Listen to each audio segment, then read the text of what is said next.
A regular evening, a regular movie night, or so I thought. My son, as always, excitedly picked the film but insisted on one small detail: getting tickets for the very last row. I smiled, not giving it much thought.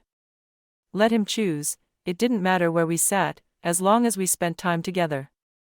The theater was nearly empty, the warm glow of the lamps flickering softly against the walls, creating a cozy atmosphere. We took our seats, surrounded by quiet. I leaned back, savoring the peaceful moment. The film began. I noticed my son shifting slightly in his seat, fully engrossed in the screen. And that's when I felt it. A gaze. At first, I dismissed it as my imagination. But the sensation, subtle, yet persistent, didn't fade. It made my skin prickle with awareness. Slowly, almost imperceptibly, I turned my head. A few seats away, a man sat alone. His silhouette was blurred by the dim light, but I could tell he was looking at me. I quickly looked away, convincing myself it was nothing. A coincidence. But the tension in my chest didn't ease. If anything, it intensified. Minutes passed. I tried to focus on the movie, but my heartbeat was faster than it should be. And then, a soft sound. A notification on my phone. I glanced down. The screen glowed with a short message from an unknown number. "Are you bored of this movie too?" My hand trembled slightly. My stomach flipped. Who was this? A mistake? Or not? I lifted my gaze again and met his eyes. The man was no longer hiding in the shadows. He was looking directly at me. And at the corner of his lips played the faintest, most knowing smile. I'll take a short pause here. Let me know in the comments where you're listening from. Have you ever experienced something like this? Maybe you have your own unexpected stories to share. I'd love to read them. And of course, if you're enjoying this story, don't forget to subscribe so you don't miss the next part. Now, let's continue. The screen flickered in front of me, but I wasn't watching the movie anymore. My fingers still held my phone, my gaze locked on the short message.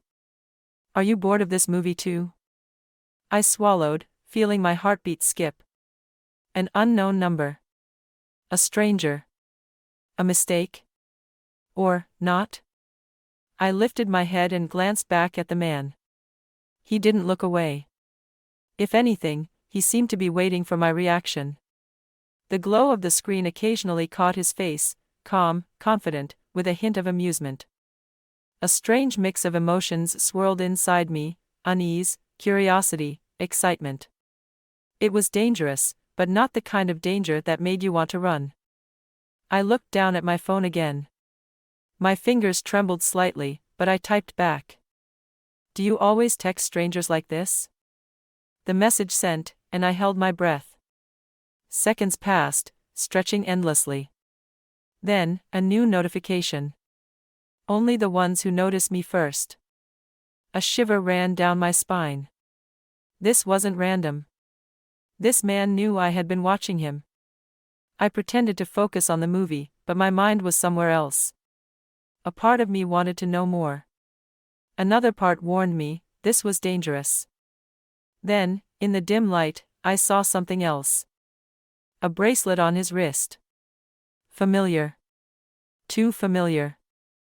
I froze. I knew that bracelet. I knew it too well. In that moment, everything changed. I gripped my phone tightly, trying to keep my breathing steady.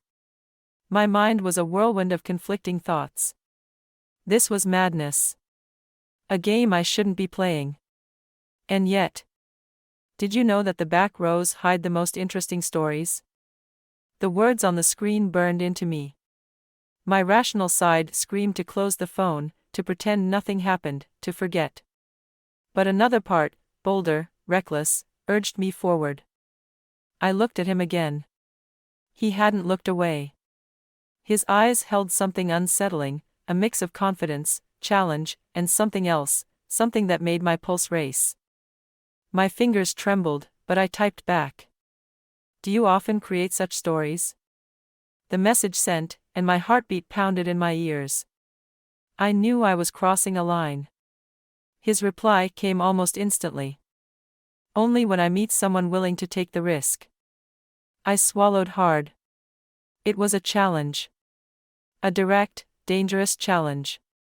Beside me, my son was still watching the movie, engrossed in the plot, unaware. And I sat here, in the dark, locked in a silent game with a man I didn't even know. But I knew that bracelet. I glanced again. His hand moved slowly, almost casually.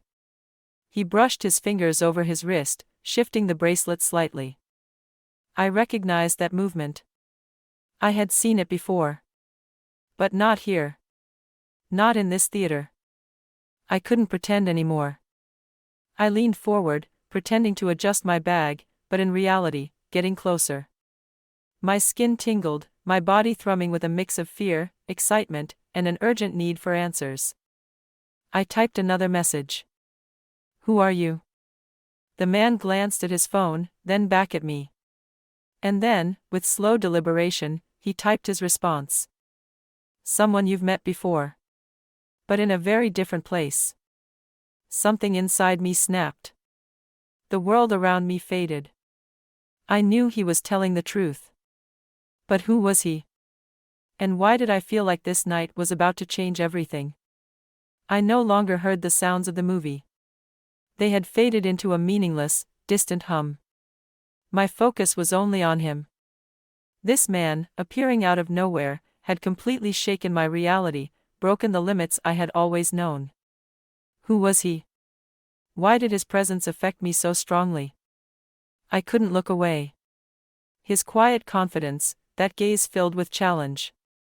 I knew this was a dangerous game. But I also knew, I didn't want to stop playing. Time seemed frozen. We exchanged no words, yet every movement, every glance spoke louder than anything we could have said. In that silence, there was something forbidden, something that existed only here and only now. The screen flickered with the final credits, and the audience began to rise from their seats. I didn't move. My heart was still racing, my breath uneven. He didn't rush either. I watched as he slowly stood up, pausing for a moment. He turned his head slightly, but not fully, as if he knew I didn't need one last look to understand. And then, he stepped into the aisle and disappeared into the crowd. I sat there, feeling an odd emptiness inside me. As if something important had left with him. A soft chime. My phone.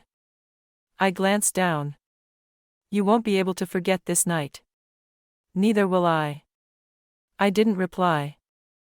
I simply stared at those words, realizing how true they were. This night would stay with me.